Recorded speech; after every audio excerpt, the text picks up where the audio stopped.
ጎኖ ገባ። ምን አይነት የዘገምተኛ ውሳኔ ነው የወሰነው? የመጨረሻ ተጫዋች ሆኖ ከሱም ብሶ ደግሞ ይከራከራል እኮ እንደዚህ ገመድ ይሄ ምንድነው ድሮ ገመድ ጉተታ ምናምን የሚጮቱት አለዋ እንደነሱ ተወዳዳሪ መሆን ይፈልግ ነበር መሰለኝ። እረ በመድኃኒዓለም እኛ በአንድ ተጫዋች ምክንያት ለምን 90 ደቂቃ እንቃጠላለን? ከዛም አልፎ ሳምንት ሙሉ ለምን እንናደዳለን እንዴ? አሁን እነዚህ እድለኝነታቸው ማለት ነው። እግዚአብሔርን ሰከንድ አፍ በግ አድርገናቸው እነሱ የሚሞክሩት ይገባል። እኛ አምጠን ነው የምናገባው። አምጠን ዴላፕ ያገባል አልኩኝ አገባ። ምን ዋጋ አለው? ይሄ ኩኩ እያለ በግ የመጨረሻ በግ የሆነ ተጫዋች ተቃጠሉ የተባለን ሰዎች ሰው እንዴት ፕሮፌሽናል መሆን ያቅቷል? ተውት፣ ፕሮፌሽናል ባይሆን ሰብ ፕሮፌሽናል እንኳን አይሆንም። ቀጣዩ ቼልሲ አሰልጣኝ ቁጭ ብሎ ነው የታዘበው። ካሁን በኋላ እንደማይገባ ይወቀው። ካሁን በኋላ እንኳንም 3 ጨዋታ አላየውም። እንደገና ደግሞ ይሄኛው አሰልጣኝ አያስገባውም። በቃ ሀቶ ፐርፌክት ነበር። ከገባ በኋላ ተቀይሮ እንዲህ ተመሳሳይ ኳስ ሀቶ አወጡ። ተመሳሳይ ኳስ። ይሄ ግን በግ ጎትቶ እዚህ ያዘኝ ለያዝ ይጮታል። እኔ ከጌሙ ላይ ማለት ነው ምንም ነገር ማለት አልፈልግም። ሙሉ ኃላፊነቱን የሚወስደው ኩኩሬላ። ምክንያቱም ቢገባብን አይሻልም? እስቲ ቆይ መልሱልኝ እናንተ። ቢገባብን ምን የሚፈጠር ነገር አለ? አገባን እኮ በቀይ ሞቶብን ገብቷል። በቲሙ አይተማመንም ነው ወይስ ሆን ብሎ ነው ይሄን ያደረገው? አልገባኝም። ፊዚካል ስለተበለጠ እዚህ ጋር መበላለጥ እንትን ማለት እንዴት በለጠኝ ምናምን ማለት ይሻላል ወይስ ስለ ቲም ማሰብ ይሻላል? የምር የሚያስጠላ ስህተት የተሳሳተው አሰልጣኙ ከእቅዱ ውጭ እንዲጫወት አደረገው። የምሬን ነው። በጣም የሚደብር ቀሽም የሆነ ተጫዋች ነው። እግዚአብሔርን እኔ ማለት ነው ይላችሁ ኩኩሬላ ከሆነ ታይም በኋላ የመጨረሻ የወረደ ተጫዋች ነው። ዛሬ ተቀይሮ ገብቶ ጆሬላቶ ከሱ በጣም የተሻለ በብዙ ርቀት በትንሹ ላይ በብዙ ርቀት የተሻለ ነገር ነው ሲያደርግ የነበረው። ተመሳሳይ ኳስ ጆሬላቶ እንዴት አድርጎ እንዳስጣለው አይታችኋል አይደል? ልጁን ይሄም እኮ በእጁ ጋረደው አይደለ? በቃ ኳሱን እኮ እንትን ማለት ነው። እሱ ብልጠት ቢጠቀም እኮ ልጁን ዝም ብሎ እየገፋ መሮጥ ይችላል እኮ።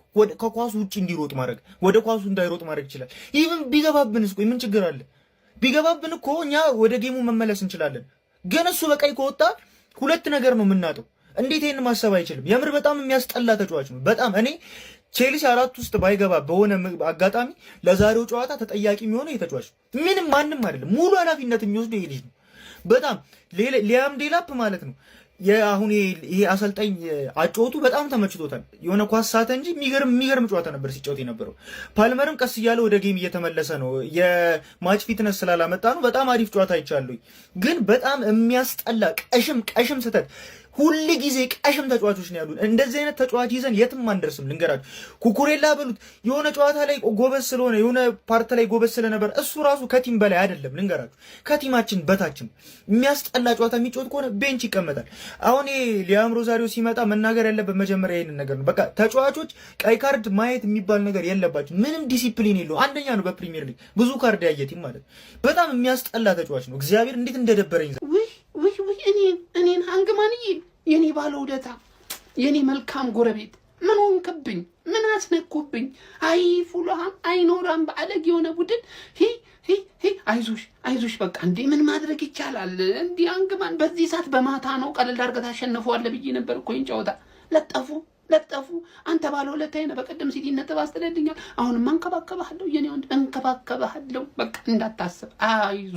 አይዞን ሃንግማን ደጋፊዎች፣ ሃንግማን ራስ አይዞ። በቃ ዋንጫውን መብላቴ ስለማይቀር ያው ለንደን አንደንን እንጋሯለን። ችግር የለም። እንደዚህ በእናንተ በር በኩል ምናምን ዋንጫውን ይዞ ስለምዞር እንዳታስቡ። ግን እንዲደገፍ አደረጉ በዚህ ሌሊት። አንተ ነቃ ደንገጥ አትልም እንዴ?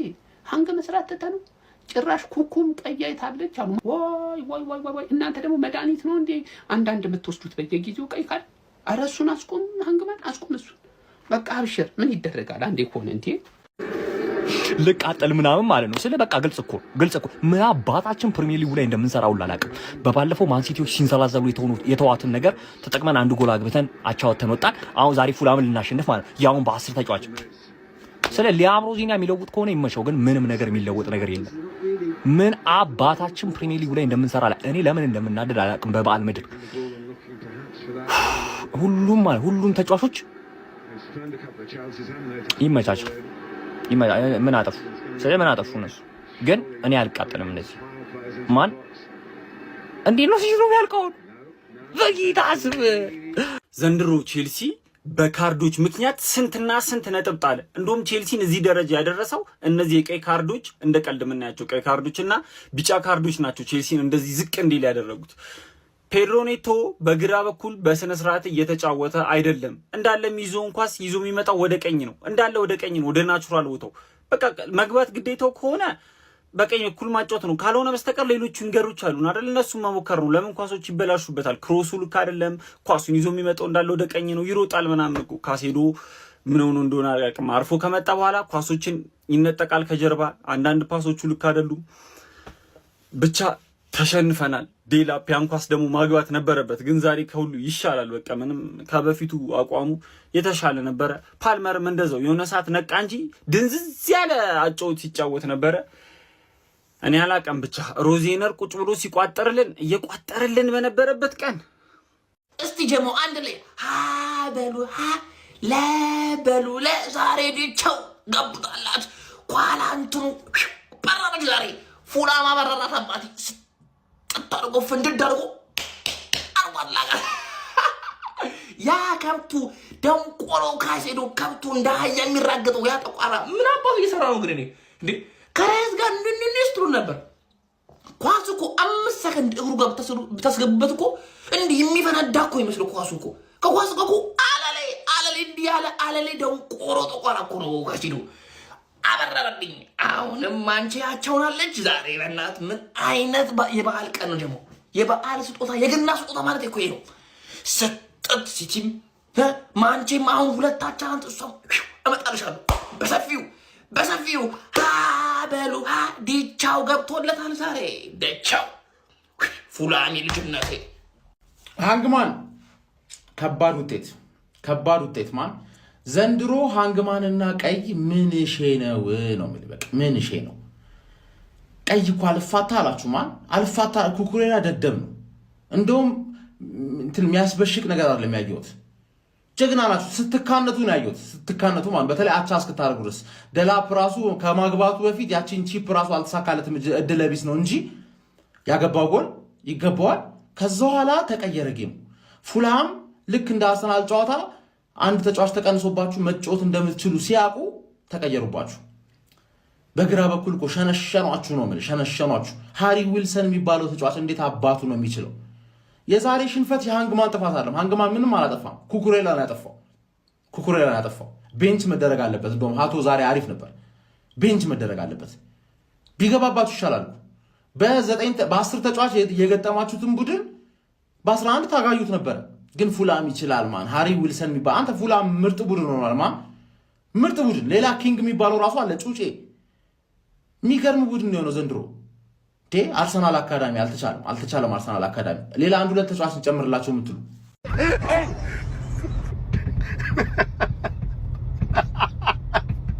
ምን ማድረግ ይቻላል? ምን ማድረግ ይቻላል? ምን ማለት ይቻላል? በቃ አልቻልንም። አራታችንም አልቻልንም። ሊቨርፑልም አልቻለም፣ እናንተም አልቻላችሁም፣ ፈላውም አልቻለም፣ ትርፌም አልቻለች። በቃ አልቻልንም ዘንድሮ። ዶሮዋም በቃ አልቻለች፣ እሷም ተለጥፋለች። ዘንድሮ ምን ውስጥ ነው የገባ ነው? ፕሪሚየር ሊግ ውስጥ ምን አይነት ተሰቦ ነው የመጣው? እንዲህ በግድ እንዲህ የተቆነጠጥን ወስደን ፖይንት የምናስረክበው እያራገፈ የምንወጣው ፖይንት።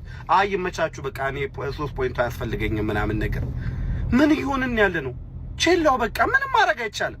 አሰልጣኝ ቀይረሃል ምናምን በቃ ለቻምፒዮንስ ሊግ ቦታ ተጫወት ከኛ ጋር ተፋለ። አስቶን ቪላን አስወጥተን እናንተ እንገባለን እንጂ በቃ አልቻልንም። እንዴ ምን አይነት ሴሌብሬሽን ነው ሄሜኒስ ያሳየን? በእናታችሁ አይቼላው ዛሬም ጠቅ ተሰጠሽ።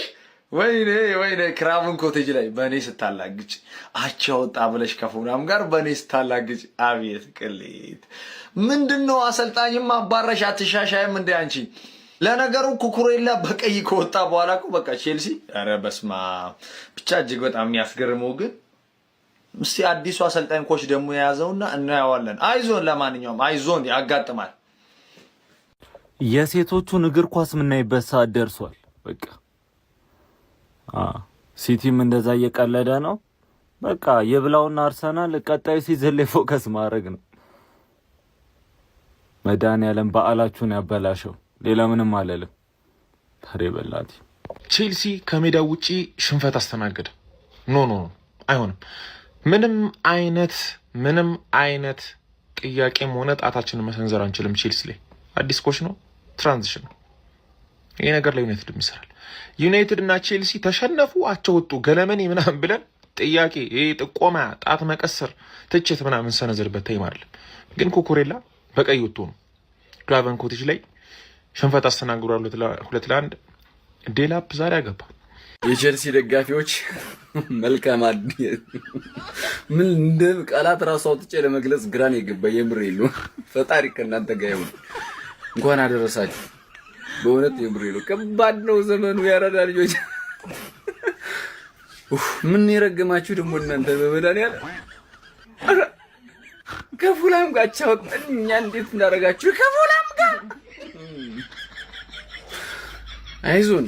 ማያልፍ ነገር የለም፣ ያልፋል። ያራዳ ልጆች ሁሉም ነገር ያልፋል። ያራዳ ልጆች ከታች ያስቀመጡት አካውንት ፎሎ አድርጉት፣ ይጠቅመኛል። ያራዳ ልጆች ሜንሽን ያደረጉትን ማለት ይመቻችሁ። ቼልሲም በድጋሚ ነጥብ ለመጣል ተገዷል። ፉልሃምን ክራቨን ኮቴጅ ተጉዞ የገጠመው የምዕራብ ለንደኑ ቼልሲ 2-1 ተሸንፎ ነው እንግዲህ ነጥብ የጣለው። በዚህ ጨዋታ ላይ ፉልሃሞች ከሁለተኛው አጋማሽ በኋላ ነበር 55ኛው ደቂቃ ላይ በራውኒ ጂሜኔዝ አማካኝነት አስደናቂ የግንባር ኳስ አስቆጥሮ 1-0 መምራት ይቻሉ። ከዛ በኋላ ቼልሲዎች መልሰው በድጋሚ እንግዲህ በጎሩ ተጫዋች ከ50 ደቂቃ በላይ ተጫውቶም ከ50-60 ደቂቃ በላይ ተጫውቶም እንግዲህ ዴላፕ ጎል አስቆጥሮ 72ኛው ደቂቃ ላይ አቻ ማድረግ ችሎ ነበር። በድጋሚ ግን ፉልሃሞች በሃሪ ዊልሰን አማካኝነት 81ኛው ደቂቃ ላይ ጎል አስቆጥሮ ጨዋታውን 2-1 ማሸነፍ ችሏል። ዊልሰን ምን አይነት ተጫዋች ነው ጋይስ! ለፉልሃም ኮንሲስተንትሊ የሚገርም ፐርፎርማንስን እያሳየ የሚገኝ ተጫዋች ነው። ጥሩም ጊዜን እያሳለፈ ይገኛል። በዚህም ጨዋታ ላይ እንግዲህ ቀይ ያሰጥቷል፣ ፕላስ ደግሞ የማሸነፊያውን ጎል ማስቆጠር ችሏል። የኩኩሬላ ቀይ ካርድ እኔ በጣም አማተር የሆነ ሚስቴክ ይመስለኛል። ቀይ ካርድ ሊያሰጠው እንደሚችል የሚገመት አይነት እንቅስቃሴ ነው። ከእንደሱ አይነት ተጫዋች የምንጠብቀው አይነት ሚስቴክ አይመስለኝም። ቼልሲንም በዚህ ጨዋታ ላይ ዋጋ አስከፍሏል። እንደውም በቀይ ካርድ ወጥቶበት ተጫዋች ራሱ ቼልሲ ጥሩ ኮምፒት ማድረግ ችሎ ነበረ። ግን ያው በመጨረሻም እንግዲህ ፉልሃም 2-1 ማሸነፍ ችሏል ማለት ነው። ቼልሲዎች በአሁን ሰዓት ላይ በፕሪሚየር ሊጉ ደረጃቸው ተንሸራቶ 7ኛ ደረጃ ላይ በ31 ነጥብ ተቀምጠዋል ማለት ነው። አሰልጣኝ ሊያም ሮሰኔር ማለት ነው የቼልሲ አዲሱ አሰልጣኝ በቀጣይ ከቻርልተን አትሌቲክ ጋር በሚደረገው የኤፍኤ ካፕ ጨዋታ ቼልሲን ማሰልጠን እንደሚጀምሩ ተነግሯል ማለት ነው። ለማንኛውም ስለዚህ ጨዋታ ምን ትላላችሁ? ሀሳባችሁን ኮመንት ሴክሽን ላይ አካፍሉኝ። የፕላስ ምልክቱን በመጫን ፈጣንና አዳዲስ የሆኑ ኳስ መረጃዎችን ማግኘት ትችላላችሁ። አሰልጣኝ ቀየር ካልቀያየር ምንም ልትፈጥር አትችልም። ይሄን ቼልሲ እያሳየን ነው። አሁንም ቢሆን እኔ ተናግሬያለሁ። ለዚህ ቲም ለውጥ የሚያስፈልገው ከሆነ አርቴታን የመሰለ አሰልጣኝ ነው የሚያስፈልገው ብያለሁ። ለማንኛውም ዩናይትድም 1-0 እየተመራ ነው። ገና እናያለን። አሁንም ሳምንቱ የኛ ነው። ገነርሳውያን የታለ ሼር ኮፕሊንክ ሪፖስት በደንብ ኮፒሊንክ አድርጉልኝ በደንብ ጋይስ። በፉልሃም መሸነፍ በዚህ ሰዓት ቢግ ዲል አይደለም። ቢኮዝ ትራንዚሽን ውስጥ ነን ያለ ነው። በዛ ላይ ደግሞ ኩኩሬላ በቀይ ካርድ ወጥቶብናል። የማርክ ኩኩሬላ በቀይ ካርድ መውጣት በዚህ ጨዋታ ላይ ትልቅ ኢምፓክት ነበረው። ቀይሮት የገባው ደግሞ ጁሪያል ሃቶ ነበረ። ጁሪያል ሃቶ በሱ ቦታ ላይ እጅግ በጣም ምርጥ ሆኖ አይቼዋለሁ። ሊያም ዴላፕ ጋይስ ጭራቅ ሆኗል። እስከ ዛሬ በቼልሲ ማሊያ እንደዚህ አልተመለከትኩትም። ዛሬ የመጀመሪያ የፕሪሚየር ሊግ ጎሉንም ለቼልሲ ማስቆጠር ችሏል። እጅግ በጣም ድንቅ የሚባል ፐርፎርማንስንም በክለብ ደረጃ ማድረግ ችሏል። ሊያም ሮዝነርም በሊያም ዴላፕ ጎል ሴሌብሬት ሲያደርግ ተመልክተነዋል። ሊያም ሮዝነር በሜዳ ላይ ተገኝቶ ጨዋታውን ተመልክተዋል። ኮለም ማክፋለን የዛሬው ጨዋታ አልተሳካለትም። አንድ አቻ ወጥቶ ከሲቲ ጋር፣ አንድ ደግሞ በፉልሃም ተሸንፎ ቼልሲ ይለቋል ማለት ነው። ኮለም ማክፋለንን እናመሰግናለን። ክለባችን ቼልሲ ጥሩ ለውጦች ይኖሩታል ብዬ አስባለሁ። እንዳንድ የቼልሲ ደጋፊ ሽንፈት ቢያማረረኝም አሁን ላይ ባለው ሽንፈት ግን ብዙም አልናደድም። ሊያም ዴላፕ ተቀይሯል። ኮል ፓልመር እጅግ በጣም ምርጥ ሆኗል። ማነው የጁሪያል ሃቶም ጥሩ ላይ ነው። በቀጣይ ጨዋታዎች ላይ ደግሞ የተሻሻለውንና ምርጡን ቼልሲ እንመለከታለን ብዬ አስባለሁ። ሊያም ሮዝነር ምን ትጠብቁበታላችሁ? ሀሳባችሁን ኮሜንት ላይ አስቀምጡ። ዩቲዩብ ቻናሌን ሰብስክራይብ ያላደረጋችሁ ኒዋኪን ስፖርት እያላችሁ እየገባችሁ ሰብስክራይብ